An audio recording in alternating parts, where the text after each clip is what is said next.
Hi, my name is Kimberly Dawn, and I am a Class 1 flight instructor in Canada. And you are either a flight instructor or a flight training student, or you know one of those two people and they need to watch this video. So you go ahead and pass it on to them. Okay.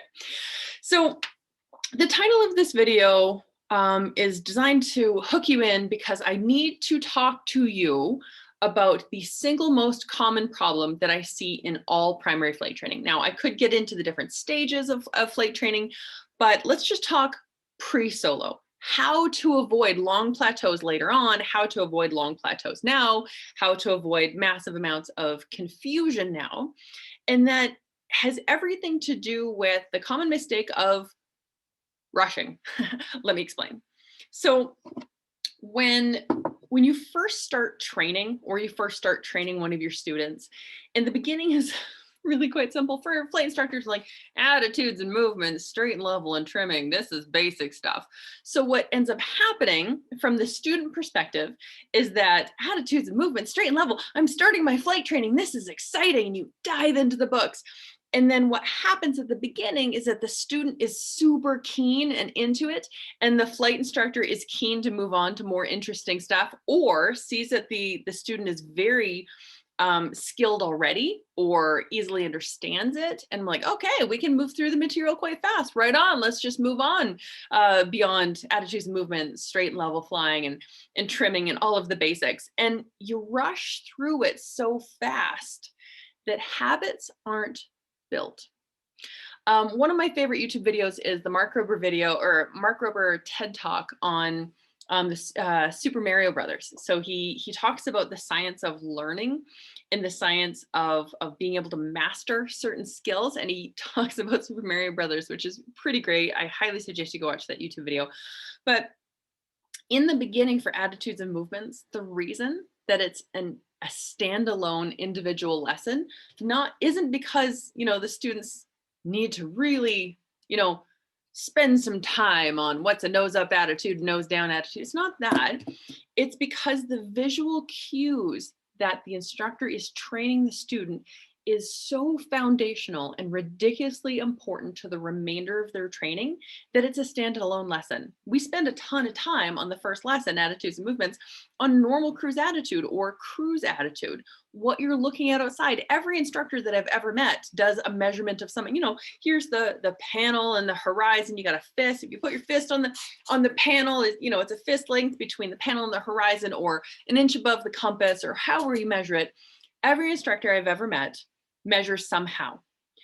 But typically, that's where the visual cue emphasis ends. And that's bad. So when we get into straight and level flying, yes, we know what nose up attitude looks like. We know what nose down attitude looks like. We know what left bank and right bank looks like. We know what it looks like. Okay, great. Let's move on to new stuff. So you rush through it and you get into straight and level flying. Yes, I know what a nose up attitude is. Yes, I know what yaw is. Yes, I know the main cause is yaw. Let's do the new stuff. And so then with one good flight under our belts, all right, we get into the new flight and you're like, okay, here's straight and level. We're going to be using a lot of normal cruise attitude. And maybe it's a little boring. You're like, normal cruise attitude. And then you get into the technical stuff of attitude plus power equals performance.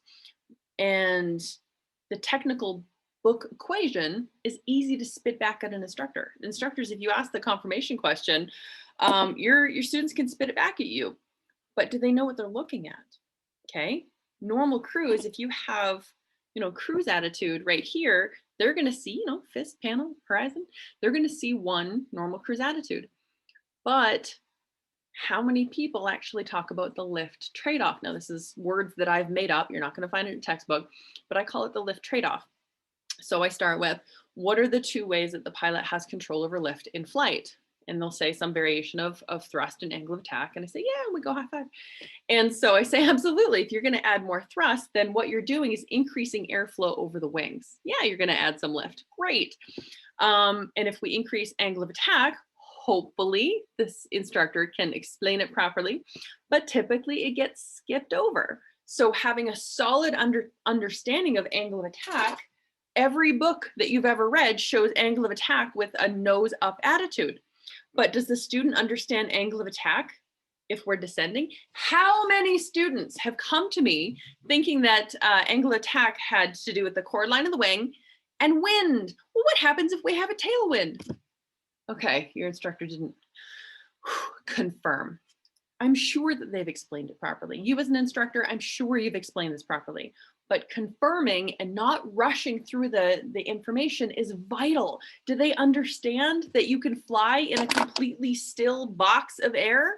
Does the student understand that you can have an extremely high angle of attack with a normal cruise attitude, or sometimes even a nose down attitude, depending on how fast, which airplane you're flying, right? And how much of a brick you are.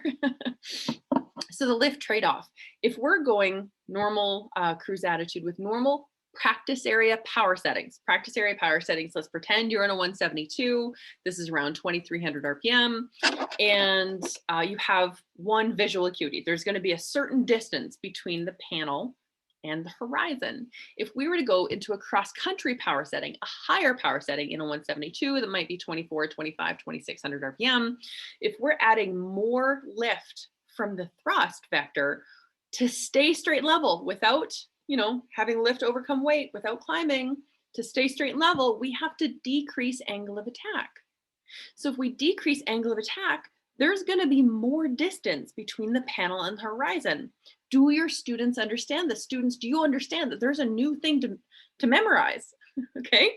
And if we have a circuit or a pattern power setting, that's typically less. You want to stay in a normal cadence with everyone else, so 2100 RPM.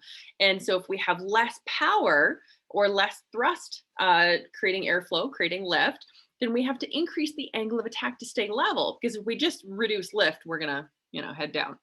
But if we want to stay straight and level, we have to increase angle of attack. So we're trading one for the other to stay straight and level. Do the students fully understand that this is a new visual picture? If you rush through it, then they won't develop the habit of measuring and adjusting visually. Now, here's the other problem. In the beginning, too many instructors, too many students push their instructors to use the only metric that we have in the airplane, which is the instrument panel, right?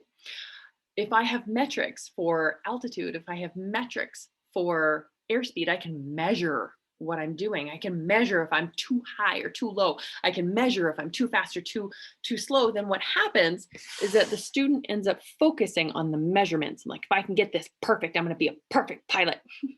When all senior instructors, all experienced pilots on the planet will tell you that focusing on the instruments won't make you a good pilot. Focusing on attitude flying, looking outside at the horizon, understanding, if you can see the nose drop, you can see the measurement between the nose and the horizon increase immediately, and there's a 3-second lag in your altimeter. Instructors, if you've never done this, or students, if you've never done this, had the lag experiment.